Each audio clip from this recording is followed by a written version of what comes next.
தஞ்சை மாவட்டம் கும்பகோணம் அருகே சாலையில் சென்று கொண்டிருந்த பெண்ணை தெருநாய் ஒன்று துரத்தி கடிக்கும் சிசிடிவி காட்சி வெளியாகியுள்ளது. இதுகுறித்த கூடுதல் விவரங்களோடு இணைகிறார் எமது செய்தியாளர் கார்த்திகேயன். வணக்கம். அந்த பெண் யார்? விவரங்கள்.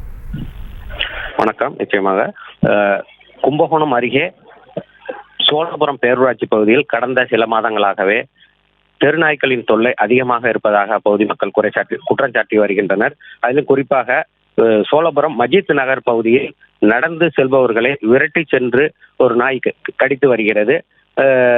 கடந்த 2 தினங்களுக்கு முன்பு ரஷ்யா பானு என்ற பெண் நடந்து செல்வது அங்கே வந்த ஒரு தெருநாய் விரட்டி சென்று கடித்துள்ளார். அதே போன்று அப்பகுதியைச் சேர்ந்த முகமது ஷகில் என்ற பையனையும் விரட்டி வந்து கடிக்கின்ற காட்சிகள் தற்போது வெளியாகி உள்ளது. சிசிடிவி காட்சிகளோடு வெளியாகி உள்ளது. இதே போன்று பலரையும் தெருநாய்கள் கடித்து வருகிறது.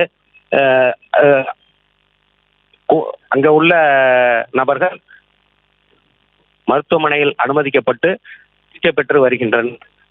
இந்த தெருநாய்களின் தொல்லை கட்டுப்படுத்த பேரூராட்சி நிர்வாகமும் தஞ்சை மாவட்ட நிர்வாகமும் உடனடியாக நடவடிக்கை எடுக்க வேண்டும் என்று அப்பகுதி மக்கள் கோரிக்கை விடுத்து வருகின்றனர். விவரங்களுக்கு நன்றி கார்த்திகேயன்.